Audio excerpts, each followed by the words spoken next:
Isso aí. Então, Ney, contigo, por favor. Bom, prazer. Como sempre, o Eluir é uma pessoa que tem uma capacidade muito boa de networking. E começando, eu acho o seguinte: qual é os novos valores que nós vamos ter culturalmente na nossa sociedade? Qual é os talentos que nós vamos desenvolver e o que nós vamos trabalhar daqui para frente? E eu vejo isso 3 talentos fundamentais. Capacidade de conversar com a máquina, ou instruir para a máquina. Empreender através de automação e comportamento humano, a influência que eu tenho sobre o ser humano e como, certo, eu consigo entender as mudanças culturais que estão acontecendo numa época que nós temos muitas gerações vivendo ao mesmo tempo. Então, quem tiver esses 3 talentos vão se diferenciar. O talento de empreender é você fazer uma ação. Quem ganha dinheiro é um empreendedor. O doutor trabalha para o empreendedor. Então, um dos problemas que nós temos é muitas vezes tu quer transformar um cara que é um doutor em empreendedor, um técnico em vendedor e assim por diante. Então, nós temos um problema na forma que nós temos em termos de educação. Mas quando nós olharmos tudo isso, a gente está vendo que a robótica ela está ocupando os espaços não só intelectuais, como os de serviço, de ação. Então, o que nós vemos hoje? A inteligência artificial, ela cresceu, né, nos últimos 3, 4 anos de uma forma absurda para um modelo que se considerava incoerente, porque ele era, né, como vocês já sabem, né, probabilístico. Era um monte de dados e eu olhava esses dados e ele dizia como é que vai ser. E como a probabilidade é, né, uma estimativa, ele nunca vai ser 100% certo. Mas se você der o contexto, né, você explicar o que tu quer, você consegue. Isso se chama hoje engenharia de prompt. Então, o que muda? É a forma que tu tem de instruir. O que muda no conceito de educação? Nós vamos parar de querer fazer conhecimento, passar conhecimento, e vamos querer cada vez mais que as pessoas façam ação, tragam resultado. É essa grande mudança que nós temos que pensar no conceito todo. E isso é muito difícil, porque faz 200 anos que a gente está aprendendo conhecimento. E eu não preciso mais. Conhecimento está instantâneo através das inteligências artificiais. Por quê? Porque eles conseguiram uma maneira de entregar isso de uma forma muito simples. Só que se você não explicar para ela o que tu quer, como tu quer, etc., ela não vai te entregar. E aí você vai dizer que não é confiável, certo? Segundo lugar, essa forma de conversar com ela evoluiu para uma inteligência chamada 2.0, onde que eu não faço só uma instrução, onde que eu coloco contexto, onde que eu estruturo. Quer ver um exemplo? Se nós pegar um modelo de gestão de projeto, o que tem um modelo de gestão de projeto? Tem uma série de atividades e personas. Não é assim? Um trabalho, né, tem especialidade. Se eu transformo em instruções cada uma dessas funções, eu estou criando um super agente, um super prompt. Então basta eu chegar e dizer, eu tenho que ter um orquestrador, eu tenho que ter, né, um maestro que diz, fala mais alto. Não, você não, porque eu tenho um ouvido e eu consigo controlar. É essa a função que ele tem. Então é a função do ser humano, é a capacidade que tu tem de controlar a máquina. O segundo ponto que nós temos é, como eu posso melhorar o meu processo? Fazendo com que a máquina faça por mim. E eu tenho que saber o que é o processo. Como é que o jovem de menos de 30 anos vai querer construir um processo dentro de uma empresa? Ele não consegue, ele não tem ideia do processo. E os caras da minha idade estão pensando em se aposentar, em viajar, etc. E sobrou dos 30 aos 50, aos 60, os caras que estão pilotando o avião. Mas eles não têm tempo de se adaptar, estudar, etc. Então você vê que nicho, que maravilhoso que é, e ao mesmo tempo a crise que nós vamos encontrando cada vez mais. Falta de mão de obra, né? Pessoal sobrecarregado, né? Pesquisa que não dá certo porque o cara não tem experiência, ou porque ele confia demais na máquina e não sabe instruir. Então nós entramos na era dos agentes. O que é o agente realmente e não marketing? É você ter um conjunto de instruções com informações de como ele deve se comportar, com informações de onde ele deve buscar as fontes de informações e, em cima, instruções de autonomia. Então, se eu criar um robô da Mostratec e eu quiser que tenha um agente agindo, eu tenho que fazer todos esses passos. E os passos mais importantes é como tu diz qual é a autonomia. É que nem um gerente de banco. Ele tem todas as atribuições, mas ele tem instruções de autonomia. E tu diz o que ele pode e não pode fazer de forma autônoma. E o comportamento humano? É que eu tenho que entender os valores da nova geração, que ela não quer se sujeitar às regras, às horas que se estabeleceu para nós construir nossa vida. Porque ele não teve a necessidade de passar fome, de se proteger, etc. E a gente olha, né, o mundo, a natureza, como é que ela construiu tudo isso. E a gente vê por que certos povos se desenvolveram mais do que os outros. Se tu olhar para a natureza, ela disse, né, no hemisfério sul, em geral, eventualmente tu tinha que se esconder quando dava uma tempestade muito grande. Mas se tu morava na era do norte, o inverno era meses. Então, se tu não tinha planejamento e tudo, tu morria. Então, isso fez um desenvolvimento diferente. E hoje é a mesma coisa. Então, nós estamos vendo uma transformação. Bom, falando em inteligência, eu consigo substituir os trabalhos humanos, intelectuais, cada vez mais. Eu substituo o professor, eu substituo o médico, eu substituo o nutricionista, eu substituo tudo que tem. Porque o que ele tem de diferença, né, do computador? A informação que eu tenho no computador é baseado a todo estudo que ele fez e que existe.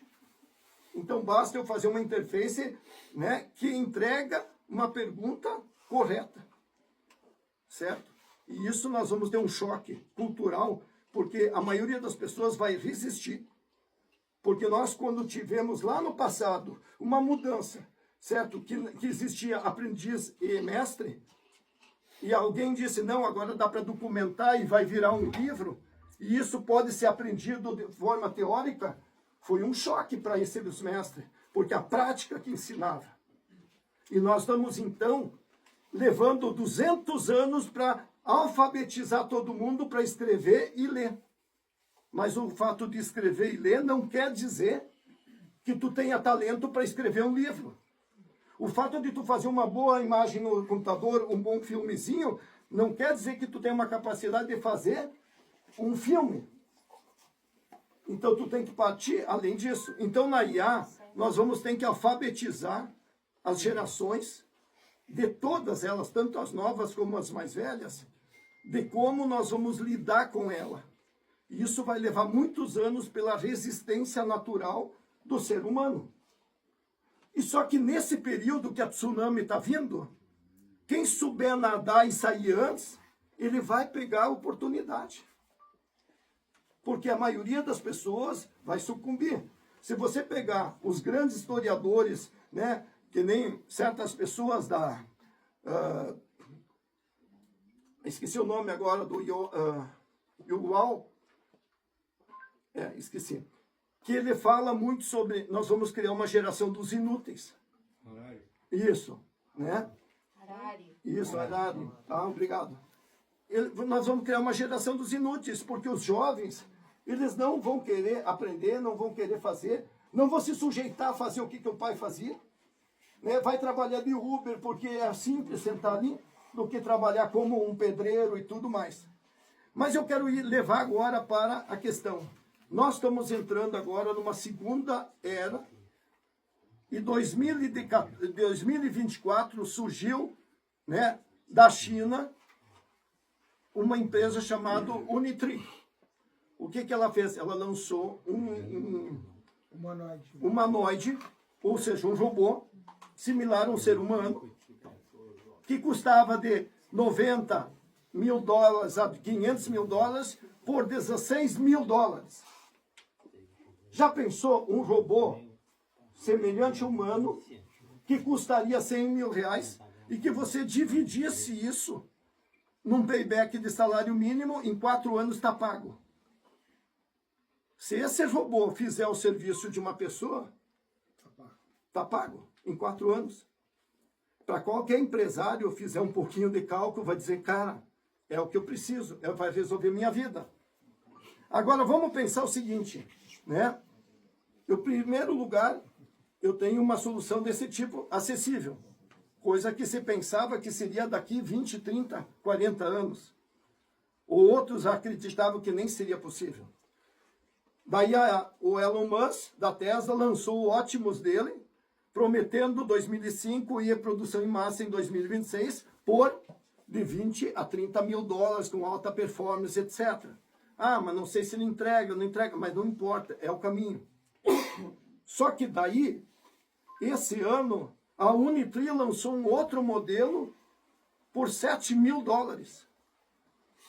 Aí assustou o mercado. E agora, essa semana, uma outra empresa, Novix, da China, lançou um robô educacional e doméstico por 1.300 e pouco, 1.400 dólares. Um humanoide de 1 metro. Vocês imaginam o que vai ser daqui 1, 2 anos, vocês que são da China? Quantas empresas lá que vão pegar o open source e tudo e vão aplicar isso? E nós vamos ter tanta empresa oferecendo alternativas para humanoides e para serviços? E por que humanoide? Porque eu tenho as mesmas características para a função e para as ferramentas do ser humano.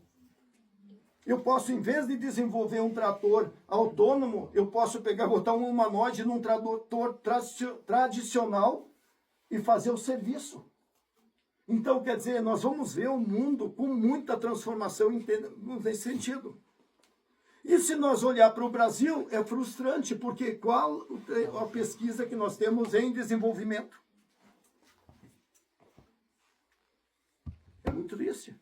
Eu me lembro, lá nos anos 2000, eu fiz um estudo e eu olhei, o único país que investia maciçamente em pesquisa desde a década de 70 foi a China. Estados Unidos, quem investia eram as empresas particulares, mas lá era consistente. Então é óbvio que nós vamos ter muito conteúdo útil de lá. E aí a pergunta é como nós, professores, como nós, né, educadores, vamos surfar essa onda dos humanoides. O Eloir me convocou lá em 2019 e nós fizemos um encontro tipo desses lá em casa, na minha fazenda. Né? O primeiro encontro dos humanoides, lá em 2019 ou 2018. Daí veio a pandemia e a gente não continuou nesse projeto. Mas eu sou um cara apaixonado por isso. Né? Tanto que eu tenho um problema de dormir, porque dormir é uma coisa que, né, é difícil, mas... Né? E eu, como eu vi esse lançamento de um produto muito acessível, o que eu fiz? Eu usei todos os recursos que eu tenho de pesquisa e eu fiz um treinamento para humanoide em 2 horas. Por quê? Porque se tu sabe pedir para computador e sabe usar os recursos, e eu gastei 500 reais. E daí é o seguinte, o que tu tem que aprender sobre humanoides? Nós temos que entender como é que funciona as articulações, os atenuadores, etc, etc. Nós temos que aprender a treinar eles. Se você quiser que ele faça churrasco porque é perigoso, tu tem que treinar. E para isso tu precisa de simuladores. E isso, pessoal, é um mercado em expansão inimaginável. Porque nós vamos vender serviços para rodar no robô. Ou seja, tem gente que vai surfar essa onda e vai tirar muito proveito. Tem outros que simplesmente vão vender hardware. Tem outros que vão desenvolver software. Tem outros que vão usar aplicações. Então, para mim, né, O que é mais importante? Tudo é ação. Certo? Mais do que tudo. E eu vou contar assim, para não estender mais, e querer só chamar atenção para vocês. Hoje, por exemplo, eu uso a inteligência artificial e eu gasto mais de 10 mil por mês em IA. Isso é um investimento. Isso faz com que eu tenha mais conhecimento do que os outros, porque eu tenho recurso. Quem está na faculdade, na universidade, está mais na frente porque ele tem recurso. Mas se ele não está ligado no mercado, não adianta nada. E o que faz? Chegou esse meu amigo lá do Rio de Janeiro, sentou no meu lado e disse, Ney, olha, eu tenho um projeto assim de saúde. Né? Assim, assim. Ele veio, o que tu acha? Eu digo, pode ser público, tu pode compartilhar, eu posso fazer, então eu vou fazer uma live agora e eu já vou mostrar para ti. Eu peguei o projeto dele, que era uma apresentação, eu criei um diretório, ele nem sabia o que era diretório, eu expliquei que é uma pasta. Copiei lá e dei o diretório chamado, TAM, que é para ser o que é TAM? Teleatendimento e medicina. E medicina. E criei um doc e joguei o documento lá e disse para uma IA, que é tipo o ChatGPT, qualquer uma delas, mas com um método de projeto, e disse para ela assim, eu quero que tu analise isso, né, e faça uma proposta para mim, e eu vou te instruir, eu quero que faça isso. Frum! Não levou 2 minutos. Ele fez o que talvez um consultor faria em 1 mês. Porque ele pesquisou tudo, aquilo que tinha, buscou tudo na internet, etc, etc. Daí o segundo passo eu disse, bom, tem como tu pegar e construir o sistema? E ele fez o sistema todo. Eu disse assim, eu quero só o front-end, pode fazer ele completo? E daí ele disse, Ney, tá tarde, vou dormir. Meia-noite e meia eu fui dormir. Daí, em questão de pouco, estava todo o sistema pronto, eu olhava e eu digo, não acredito, já está pronto, com todas as telas, ou seja, um sistema que custaria 80, 100 mil para fazer, levaria 6 meses. Em 2 horas estava pronto. Tanto que eu fui dormir 4 da manhã, fazendo outras coisas, e pensei, acordo ou não acordo, acordo ou não acordo. Né? Daí, de manhã cedo, fui lá, chamei, olha, e mostrei, o cara ficou louco da vida, porque tinha tudo, até prontuário, etc. Google Meet embarcado. Tudo, certo? Então, a capacidade de fazer e a capacidade de acreditar que dá para fazer.